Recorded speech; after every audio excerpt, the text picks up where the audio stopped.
Hoje vamos falar da Bíblia. A gente está há 3 meses falando dela. Na verdade, eu estou há 5 anos falando da Bíblia nesse canal. Eu sei. Mas olha, de nada adianta eu gastar 10 anos falando de Bíblia se você não estuda e não coloca o ensino dela em prática na tua vida, entendeu? Hoje vamos falar sobre o que fazer depois de um trimestre inteiro estudando a Bíblia. E agora, BJ?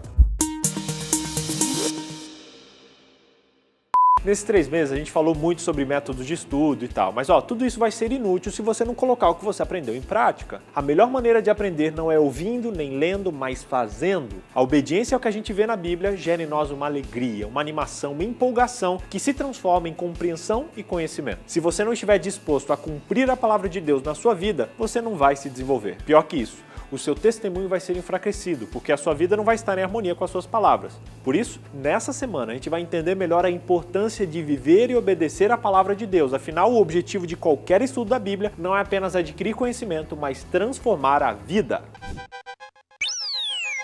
Mas BJ, existe alguma ferramenta que pode me ajudar a praticar o que eu aprendo na Bíblia? Claro que sim. Essa ferramenta é a pessoa do Espírito Santo. A Bíblia deixa claro que o ser humano em seu estado pecaminoso e decaído é espiritualmente cego e não aceita as coisas de Deus, porque são tolices para ele. Ele nem consegue entender, pois precisam ser discernidas espiritualmente. Mesmo se quiséssemos entender claramente o significado óbvio das palavras da Bíblia, a gente não teria o desejo de seguir sem a obra do Espírito Santo, convertendo o nosso coração. Ele inspirou os escritores da Bíblia a escrever a verdade que Deus revelou. Tudo em nossa vida cristã só acontece por meio da pessoa do Espírito Santo. Por isso, antes de qualquer estudo, peça a presença do Espírito Santo, para que ele te auxilie na compreensão e na prática do que você vai estudar. Ao longo do seu ministério, Jesus falou muito a respeito do Espírito Santo. Em especial, lá em Lucas 11, verso 9 a 13, ele enfatizou 10 vezes que nós devemos pedir pelo Espírito Santo. Ele disse: pedi e dar-se-vos-á, buscai e achareis, batei e abri-se-lhe-á, pois todo o que pede recebe, a quem busca acha, e ao que bate abri-se-lhe-á. E qual pai que dentre vós, que se o filho lhe pedir pão, lhe dará uma pedra? Ou se lhe pedir peixe, lhe dará por peixe uma serpente? Ou se pedir um ovo, lhe dará um escorpião? Se vós, pois, sendo maus, sabeis dar boas dádivas aos vossos filhos, quanto mais dará o Pai Celestial o Espírito Santo àqueles que lhe pedirem? Nesses poucos versos, Jesus usou o verbo pedir 6 vezes. Em seguida, ele reformulou usando o verbo buscar 2 vezes e, por fim, enfatizou mais 2 vezes com o verbo de ação bater. Jesus queria mostrar a importância de pedir pelo Espírito Santo. Você pede a presença do Espírito Santo no seu estudo e na sua vida? A gente precisa orar mais por isso, pedir mais o Espírito Santo. Deus vai nos dar o seu Espírito que vai transformar a nossa vida, porque o Espírito Santo é demais. Ele nos permite ver o verdadeiro significado das Escrituras, nos permite aplicar e Ele quer falar a nós através da Bíblia, que é uma espada super afiada que separa e revela as nossas intenções. O Espírito coloca Jesus em destaque, enaltecendo o Filho de Deus e o que Ele fez por nós. Gente, é sério, o Espírito Santo é top. A pessoa que mais viveu de acordo com as Escrituras foi Jesus Cristo. Ele mostrou na sua vida a prática de como implementar a Bíblia no nosso dia a dia. Ele nunca anulou as Escrituras, mas sempre apontou como base das suas palavras e da sua vida o texto sagrado. Quando a gente entende a Bíblia, a gente aceita o seu autor, Jesus Cristo. Afinal, a Bíblia fala sobre Jesus. Eu gosto muito de uma Bíblia que tem escrito na capa: esse livro é sobre Jesus. Podemos aprender muito com a maneira pela qual Jesus usou as Escrituras. Ele estava intimamente familiarizado com tudo que elas tinham a dizer e foi capaz, inclusive, de citar as palavras exatas quando foi tentado pelo diabo. O conhecimento que ele tinha da palavra de Deus o protegeu de ser enganado pelo uso seletivo de passagens bíblicas. Para ele, as Escrituras não podem falhar. Toda a Escritura é sagrada para Cristo. Por isso, o Senhor se referiu repetidamente ao que está escrito nela. Alguns dizem que Jesus, no Novo Testamento, mudou as coisas reveladas lá no Antigo. Eles usam textos como de Mateus 5 para dizer que Jesus veio mudar a lei e tal, quando ele diz lá que eu vos digo porém. Não. Quando Jesus disse estas e outras palavras, Jesus não estava anulando o que foi dito, mas ele estava ampliando o que havia sido dito. Jesus não aboliu o Antigo Testamento nem diminuiu a sua autoridade em nenhum grau. O oposto é verdadeiro. O Antigo Testamento, de fato, prova quem ele é. Cristo intensificou o significado das declarações da Bíblia, mostrando-nos as intenções originais de Jesus. Usar a autoridade de Jesus para desqualificar a Bíblia ou denegrir partes da palavra de Deus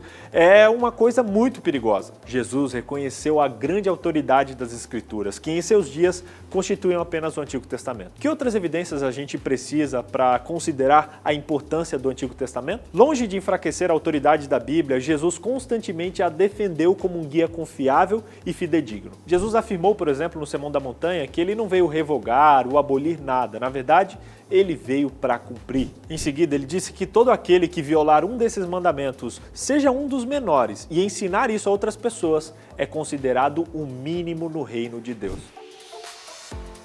Gente, Jesus conhecia muito bem as Escrituras. Ele era tão familiarizado com a palavra de Deus que poderia citar ela até de memória. Essa intimidade com a palavra escrita era resultado do tempo de qualidade com Deus através do estudo das Escrituras. Por isso, um dos maiores exemplos que Jesus deixou pra gente sobre a sua palavra é o seu exemplo de separar momentos específicos ao longo do dia para orar e estar em contato com Deus. A gente vive hoje num mundo cheio de coisa, cheio de tensão, cheio de estresse, cheio de agitação. A gente trabalha, estuda, assiste filme, mexe no Insta, faz tudo. E na maioria das vezes, não separamos tempo para estudar a Bíblia e estar em comunhão diária com Deus. A gente sempre quer mais, sempre corre atrás de mais, como ratinhos numa gaiola, a gente corre na roda da nossa vida atrás do intangível e se esquece do essencial, que é estar em um relacionamento íntimo com Deus, passando tempo com Ele. Todos nós precisamos de momentos intencionais com Deus, afinal, como o Espírito Santo pode falar conosco se a gente não para escutá-lo? E aqui eu quero te dar um conselho que me ajudou muito na minha conversão há 12 anos atrás e que hoje está me ajudando muito também no meu crescimento espiritual, que é separar um ou mais momentos ao longo do dia para buscar a Deus intencionalmente. Hoje em dia, com toda essa correria, autores seculares estão pregando o que a gente já precisaria estar vivendo. Você já ouviu falar no livro O Poder do Hábito? Já ouviu falar no livro O Milagre da Manhã? Pois é, eles citam a importância de ter um momento para se ligar à fonte da nossa energia e sabedoria que a gente sabe que é Deus. Os youtubers estimulam seus seguidores a acordar 5 da manhã para estudar os seus livros e nós, cristãos, temos preguiça de dedicar um momento para Deus. Eu não quero aqui ser taxativo, dizendo que você tem que acordar às 5 da manhã. Não. Você não tem que isso, não tem que aquilo, não. Você não tem que nada. Você mais do que ninguém sabe qual o horário melhor para você, mas faça um propósito de dedicar o seu melhor para Deus. Gaste tempo de qualidade lendo a sua palavra, se comunicando através da oração, porque essa é uma das principais fontes de saúde espiritual. E eu quero aqui agora fazer uma pergunta para você. Você tem um momento especial de comunhão com Deus ao longo do seu dia? Me conta como é, que horário é, e se você não tem, me conta nos comentários qual é a maior dificuldade que você encontra para ter um tempo diário na comunhão com Deus. Comenta aqui embaixo. Voltando ao assunto, a gente adora passar tempo com quem a gente ama. Por isso, passe tempo com Deus. Faça isso por amor ou para que o amor se desenvolva em você. Separe um momento especial no seu dia, escolha um lugar tranquilo, sem interrupções e pare para falar e escutar a Deus. Separe momentos também ao longo do seu dia para fazer isso também, em algum horário, coloca o despertador, vai no banheiro fazer uma oração, enfim, gente, comunhão com Deus é o segredo, é o arroz com feijão, Bíblia, oração e lição. Sacou, meus irmãos? Memorize a palavra de Deus, cante a palavra de Deus, isso vai te ajudar e muito. Ellen White diz que parte das Escrituras e até mesmo capítulos inteiros podem ser memorizados, a fim de que possam ser repetidos quando Satanás vier com suas tentações. Ao levar a mente a demorar-se em coisas terrestres e sensuais, Satanás é mais eficazmente resistido com um está escrito.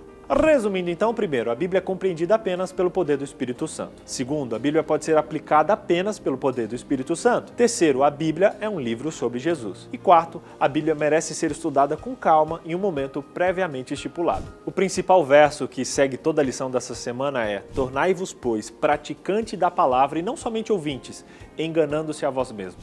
Nosso objetivo ao longo de todo esse trimestre foi fazer você perceber o valor da Bíblia e a importância desse livro para a nossa vida. Sim, escolha hoje um horário para diariamente você ler uma porção desse livro, gaste tempo, estude com materiais de apoio, assista filmes e vídeos, enfim, torne o seu estudo interessante e divertido. Eu te garanto que você não vai se arrepender. Faça valer a pena aqui o nosso trabalho aqui meu, da galera toda aqui fazendo esses vídeos para você, porque esse é o maior presente que você pode dar para Deus, para nós e principalmente para você mesmo. E aí, bora dedicar mais tempo com a palavra de Deus? Em seguida, ele reformulou usando o verbo, enfatizou mais 2 vezes o verbo.